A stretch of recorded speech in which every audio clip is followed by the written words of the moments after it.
係 May， 我係 Kiki， Kiki 係 May， 隨意去飛。今集會食台北人氣自助餐。咁而第一間咧，我哋嚟到信義區就係101嘅下面呢一間咧，號稱係全台灣最貴兼且最高嘅自助餐啊！地理上咧就係位於101嘅86樓，咁景觀上面咧係好靚嘅。今集多謝 Klook 同享阿 Joy 同我哋合作。先講咗獨家優惠先，由11月4號開始喺 InfoBox 條 link 用 Kiki May Klook 優惠碼，全線產品95折優惠，每位用戶可以用3次，享阿 Joy 同酒店都可以用。咁記得要提前預約。咁而價錢方面，星期1至4嘅自助午餐係會比起自助晚餐平200蚊港幣嘅。而我哋今日咧就係食自助晚餐，咁就由6點食到9點半，3個半鐘頭，每一位1213蚊港幣。遊客嘅話喺 Klook 度訂咧係方便好多嘅。我哋今次咧都好多謝佢哋邀請我哋過嚟，我喺台灣好高質嘅自助餐，而且討論度係非常之高嘅。咁不過都唔好意思啦，咁我哋今集咧我哋都會教大家喺呢間自助餐最必食嘅攻略，食盡佢先翻香港啦！因為佢價錢都唔平嘅，真係。咁事不宜遲，即刻展開我哋今集嘅內容啦！中意嘅話一定記得 CLS、comment 同 share 新木曲，記得訂閱我哋 YouTube channel， 響埋鐘仔搶先睇。 Go 出發！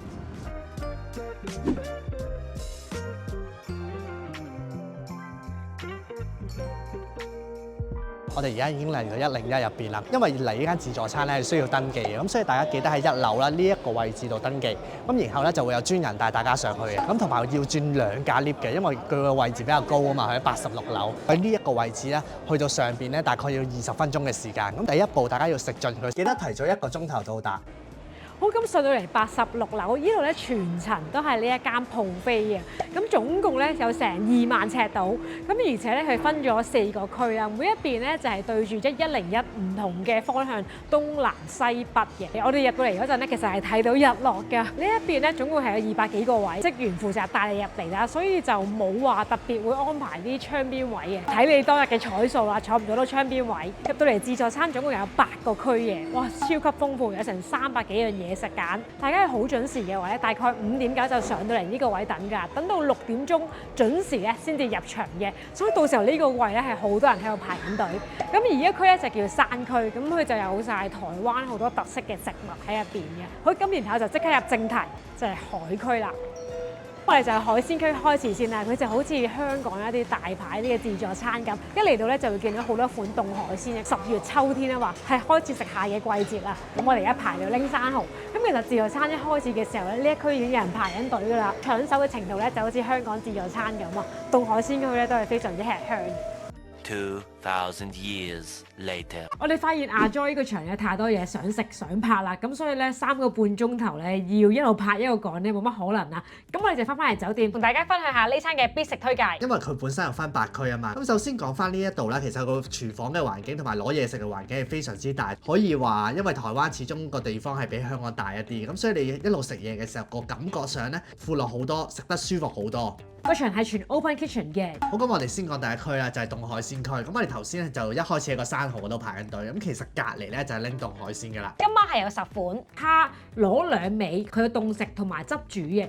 魷魚、蟹唔同部位，有一啲蟹身、蟹腳、蟹殼嘅。呢啲係香港5星級自助餐常見嘅款式。而家期間限定咧，仲有一個有膏蟹啊。而我哋排隊拎嘅生蠔係日本蠔嚟嘅，咁佢即刻拆即刻洗，咁佢洗得好乾淨，食落係完全冇殼，非常之新鮮。咁佢嘅肉身咧係比較厚一啲，入口係 creamy 嘅。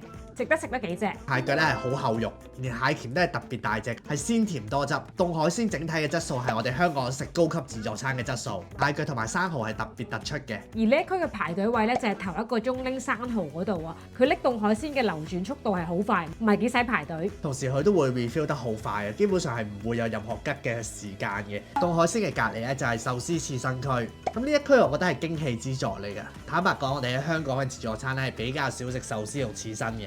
喺香港咧就唔想特別浪費 quota， 多數係5星級自助餐嘅壽司先會比較啱食嘅。例如我哋好中意 Region 嘅拖羅啦，係非常之高質嘅。咁而今晚呢間咧大概有成10款刺身選擇嘅，咁譬如大陸啲三文魚、甜蝦、油金魚都有嘅。而且係切好咗可以即刻拎嘅。咁當中咧其實中拖羅真係好正，真係必食，油脂滿滿冇筋，入口仲即溶，重點咧唔止中拖啊，而且仲有隔離嘅隻燒手握壽司區。A5 和牛、拖羅、松葉蟹。咁師傅咧會先握好，然後喺你面前火隻嘅，所有食材嘅鮮味咧係會即刻爆發，引晒啲油脂嘅香氣出嚟。咁壽司飯嘅酸甜度我覺得係恰到好處嘅。咁旁邊亦都有其他壽司啦，同埋軍艦區。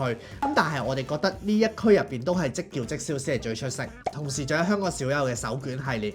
咁有海膽、甜蝦、吞拿魚、蟹膏扇貝。師傅會即刻將紫菜喺炭上面看一看，咁令到個紫菜脆翻同埋香啲。加上佢嘅海膽係用北海道海膽。呢啲手卷以自助餐嚟講呢，已經係非常之高質。咁而隔離咧仲有啲細細碟嘅酒肴喎，有啲鮑魚同埋蟹肉絲，日式風味為主。咁佢亦都會有啲植物，佢亦都有啲秋季嘅時令款式。咁下一區咧就到火腿沙律芝士區，選擇係好豐富啦，係一大個 corner 嘅。咁呢一區有原隻嘅即刨、西班牙伊比利亞火腿啊，咁鹹香好豐富，咁配埋蜜瓜。之後就開始有啲台灣風味小食啦，就到燒麥炸物區。呢一區嘅感覺咧有啲似居酒屋嘅，例如可能係全世界最高嘅鹽酥雞就喺呢一區啦。炸雞、海膽醬蝦、天婦羅炸蝦等等都喺呢度嘅。咁但係呢一類夜市嘅炸物，我覺得唔太建議喺度食啊，因為始終喺台北真係太多呢啲嘢食。咁當中咧有一款咧係比較特別啲，就係宜蘭嘅香魚，外脆內嫩，入邊有埋魚春嘅，口感非常之豐富。至於炸鮑魚嘅炸衣，如果可以再薄一啲就更加之好啦。咁佢仲有唔同鹽去調味，好似 shake 唔同粉咁。同埋炸和牛冬菇，咁呢款係幾有驚喜嘅，冬菇係炸到好有汁，咁加埋和牛啖啖肉，咁好夾，好似食緊 burger 入邊嘅蘑菇漢堡咁啊！燒麥區仲有必食之選燒帝王蟹腳，呢一款咧一碟已經有2至3嚿嘅帝王蟹腳，係啖啖肉㗎。如果佢係啲長啲嘅蟹腳位置咧，其實佢會幫你已經處理咗，兼且每一台咧都會有啲鉸剪啊或者食蟹工具嘅，係好貼心。個味道咧係好似喺日本食緊帝王蟹腳咁㗎。質素幾好，肉質比較紮實鮮甜。呢一區嘅 A5 燒和牛係好出色嘅，咁每件咧燒到5、6成熟，咁一碟上面其實已經有2、3件和牛，咁嫩滑入口即肉。不過和牛食嗰幾件係會有啲油膩，同時呢一區仲有燒牛舌、松板豬、台灣鰻魚。然後咧就到呢一間自助餐嘅重頭戲，必食嘅即燒鐵板燒。咁呢一區最出名咧就係食鮑魚、龍蝦、北海道扇貝呢3款咧，係令到大家蜂擁而至啊！呢個都係必食之選。一開始咧入場嘅時候咧，有成20幾人喺度排隊啊！但係有少少 tips 啦，其實我覺得係唔需要一開始有排隊，因為呢一間餐廳嘅 refill 嘅速度係非常之快。其實去到大概7點半之後咧，就已經唔需要排隊，可以即刻去拎。所以其實我哋覺得可以先食咗其他嘢先。咁啲時間就會用得更加之好。咁去到大概8點鐘之後咧，其實都可以逐件叫嘅。咁落完單之後咧，大概5分鐘再去翻嗰一區度拎。龍蝦係法國龍蝦，肉質彈牙，但係偏細隻一啲，有部分咧會燒得比較老喎。個人建議試一隻就夠啦。而我中意食嘅咧係嚟自日本嘅扇貝啊，超大粒啖啖肉，咁佢燒得係有少少生嘅，令到佢食落去冇咁鹹，好而且係比較野味一啲啊。喺自助餐係比較少見到咁大粒嘅扇貝，咁所以食咧係特別過癮嘅。但係鮑魚咧相對就燒得有啲韌啦，就比較一般啲。咁呢一區咧仲有燒肉眼，咁係用上 USDA Prime 級嘅牛肉。咁喺香港好多5星級嘅自助餐都係用呢一款牛肉。咁隔離咧就有中西式結婚同埋湯區，咁佢好多咧都會加咗一啲台灣嘅元素去發展一個變奏版嘅，就好似個即煮湯區咁，會有牛肉麵、牛肉湯、帝王蟹泡飯、燉湯。而有一款咧網上面好多人推介嘅咧就係佢嘅黃金蜆湯啊！驟眼睇過去咧，係邊一忽黃金咧，好似清湯咁嘅喎。佢一入口咧係好鮮甜，好好飲㗎，好重蜆嘅鮮味。因為我有聽過佢講咧，就話佢個湯咧本身係用個蜆嚟熬製嘅，臨俾大家之前咧，佢係會再擺多幾隻新鮮嘅蜆落去煮，咁所以個蜆嘅鮮味咧係會特別明顯同濃郁啊。咁所以我覺得呢一款係可以話必試嘅。仲有一款遠睇咧，以為係太平館嗰款招牌梳芙梨啊，點知原來係佢哋特色嘅酥皮佛跳牆，一層層法式酥皮係好有牛油香嘅，入邊嘅湯料咧都好豐富，花膠、鮑魚、豬腳、菜、栗子，就眼睇同我哋港式嘅佛跳牆係好唔同嘅。港式嗰隻咧係好濃郁，呢隻個湯咧係比較清澈一啲，都可以話係一個新嘗試。咁呢一邊咧仲有港式嘅燒味，咁有叉燒、燒鴨，亦都有啲點心。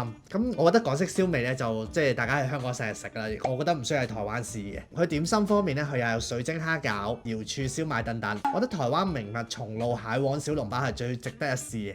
咁一籠入邊有一黑一白，咁黑色係松露啦，咁白色就係蟹黃，咁包住肉質飽滿嘅豬肉內餡啊，咁熱辣辣一咬咧係爆汁。喺自助餐係比較少見會有小籠包食。咁講下咧就到甜品區啦，個甜品位即刻出晒嚟啊！先會見到14款雪糕、水果、果汁，之後就到賣相好靚、好精緻，成間 cafe 咁嘅蛋糕區。咁如果大家無從入手嘅話咧，可以問下個職員，個員工會問你想食甜唔甜或者係酸味嘅，然後再喺雪櫃拎啲推介嘅蛋糕出嚟啊！我自己係中意食酒心朱古力同埋佢秋季限定嘅栗子塔，係意想唔到咁高質。其中兩款甜品咧就同台北名店發頻合作，咁係呢一度咧先有得食嘅。咁即叫即整啦，有擺盤係好吸引，好似食緊法餐咁啊！隔離仲有全片蜂巢係自己去刮嘅，然後仲有特色101樣嘅蛋糕都可以打卡用。最正嘅係咧，呢間自助餐係包晒茶、啡酒任飲啊！仲要好有誠意，多種同台灣茶室聯名嘅茶飲。當然唔少得台灣名物珍珠奶茶啦，佢呢款嘅珍珠咧係比較軟糯一啲嘅，佢唔會咬到你個牙膠軟嘅。佢嘅茶味都好濃，而且嘅奶咧都好順滑嘅，可以媲美出邊嘅茶飲店啊！最後就係我最愛嘅咖啡，咁佢咖啡咧係同翻呢個世界冠軍興波咖啡合作。佢喺呢間鋪頭好似熟口熟面咁樣啦。原來我哋曾經去過佢哋華山嘅旗艦店啊，佢哋一杯 latte 咧係要190蚊台幣，即係接近50蚊港幣一杯啊！所以價錢其實都好貴下嘅，咁而呢度係任飲啊，甚至乎係會拉埋花俾大家添，係非常之靚。咁我哋亦都有飲到 cold brew 啦，咁佢係有果香嘅，少少苦澀嘅味道出翻嚟。我可以話我哋未試過喺香港自助餐係飲過咁好飲嘅咖啡。呢度亦都有特色嘅咖啡飲嘅，咁係佢呢度先有得飲，係佢哋特別調製嘅咖啡。我哋兩個加埋係飲咗4杯咖啡，真係未試過喺自助餐飲咁多咖啡。旁邊亦都有我自己最愛嘅調酒吧。咁一樣係同翻台灣出名嘅調酒師合作嘅，咁佢就推出咗好多特別嘅款式，係呢一度先有得飲。咁佢每一款 cocktail 咧都有台灣嘅特色。咁譬如 Long Island 咧，佢平時係用可樂噶嘛，咁但係呢一度咧佢係用沙士嚟沖嘅，咁好有特色。我第一次飲沙士嘅 Long Island 啊，一個小麥茶沖出嚟嘅 cocktail。咁佢啤酒方面咧，佢係有台啤今日嘅生啤酒啊，味道係更加清爽，係容易入口嘅啤酒。佢係冇乜特別啤酒嘅苦澀嘅味道，好清新。咁我哋一路食一路飲酒咧，其實佢啲酒都幾夾翻呢度嘅嘢食，唔知係咪因為佢係用台灣嘅特色嘢飲沖出嚟㗎啦？我飲下 cocktail，我真係忍唔住嗌咗碗牛肉麵嚟食。咁可以話係有種即係好似去日本飲酒嘅時候，臨尾都要食翻碗拉麵咁樣嘅感覺。佢自助餐嘅關係，咁所以牛肉麵係好細份嘅，你完全唔會感覺到係 heavy 嘅感覺。好，咁我哋講完嘢食啦，咁講下啲職員嘅服務態度啦。咁佢哋係好 nice 有禮貌，而且收碟好快。咁佢哋 refill 啲濕紙巾都係好快嘅。咁而且我哋一路等嘅時候咧，其實啲師傅都會好熱衷同你講解下啲食材。咁佢嘅裝修故意都分咗4區啦，咁4區係各有特色嘅，分別係代表台灣東南西北嘅唔同地方。咁7點半同9點都有特色嘅燈光裝置表演，咁等大家咧冇咁悶啊嘛，一路食嘅時候。佢仲有唔同嘅小遊戲啦，咁難得嚟到地標嘅101，唔可以直接喺網上 down 翻段佢哋 AI 生成嘅一段片出嚟俾大家，可以俾大家免費影相留念，即係成個體驗係你又食自助餐，但係又同時有觀景台嘅感覺，一舉兩得。而呢個自助餐係位於86樓，咁其實同101嘅室內觀景台咧只係差2層嘅啫。如果上樓上嘅觀景台其實要台幣600蚊啦，即係港紙150蚊到啦，可以話個景色係差唔多一樣嘅。我哋由6點鐘入去睇住日落，然後變做夜景，係一間特別有氣氛嘅空中餐廳。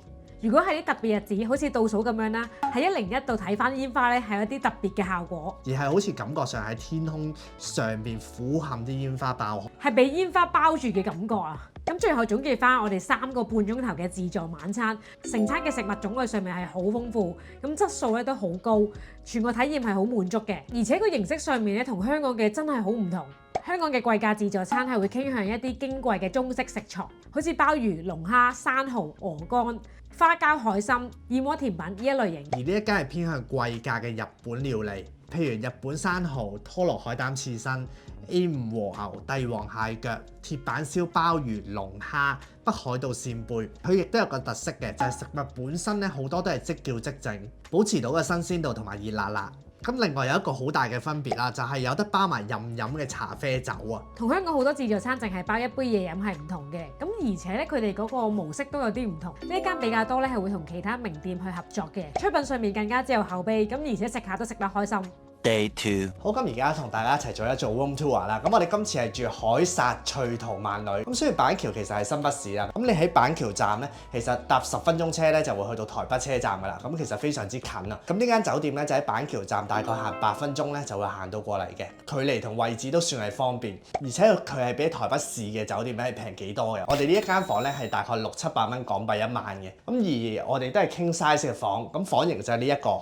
咁同埋板橋站咧係有踩住幾條線嘅，都係高鐵都會經過嘅站，咁所以其實係幾方便嘅。咁同埋呢一間係一間新式啲嘅商務酒店啊，裝修望落去都係幾新下嘅。咁所以如果以呢一個價位住到呢個咁樣質素嘅酒店，我覺得係非常之抵住嘅。咁首先一入嚟啊，你就會見到佢係乾濕分離咗㗎啦。不過要提一提啊，因為而家台灣所有嘅酒店牙刷、梳浴帽嗰啲係全部冇提供嘅，記得要自己帶翻啊。呢塊咁大嘅環形鏡咧，除咗好適合化妝之外咧，仲好啱打卡。咁然後右手邊亦都有 mini bar，呢堆嘢全部已經係包晒，唔使額外再俾錢㗎啦。咁其實譬如呢啲可樂果啊、王子麵呢啲都係好有台灣特色嘅零食啦，亦都有咖啡同埋茶包嘅。雪櫃下邊啦，亦都會有賣嘢飲嘅。咁譬如有啲黑松沙士啊、蘋果汁、蜜茶等等啦。呢一邊係浴室，咁會有浴缸啦，同埋手持式花灑嘅。好，咁呢一邊就係廁所啦。咁而家台灣好多酒店都有免治馬桶，咁呢一間都有嘅，好正啊！我覺得呢樣嘢有啲似日本啊。主人房係 king size 嘅床啦，好得意，佢有個 cushion係有佢哋嘅品牌名嘅 Cham 啊。右手邊呢度就係工作台，亦都有部電視啦。咁佢呢度係無線叉電嘅，同埋有喇叭等等啦。望出去嘅景咧就係望翻板橋嘅市景啊。呢度隔離亦都有個大嘅商場嘅，嗰邊有 Muji 啊，同埋會有好多唔同嘅嘢食啊、茶飲店，附近亦都有夜市等等。咁所以其實板橋我覺得係一個區咧齊晒台灣有嘅特色啊，即係住喺呢度以呢個價錢嚟講係幾抵嘅。咁呢一區都見到係非常大嘅，你擺2-3個篋喺度其實都冇問題。咁呢一間係一間 decent 啲嘅商務酒店，淺木色嘅木為主嘅，成個裝修格調咧都係年青化，好舒服嘅。入到嚟係有啲溫馨嘅感覺。喺片尾再提一提大家，由11月4號開始喺 InfoBox 條 link 用 KKMade Klook 優惠碼，全線產品95折優惠，每位用戶可以用3次，響阿 Joy 同酒店都可以用。咁記得要提前預約。好啦，咁我哋今集咧就分享到呢度啦。追劇一定記得 CLS Comment 同 share 心曲，記得訂閱我哋 YouTube channel，響埋鐘仔牆先睇。下集再見啦，拜拜。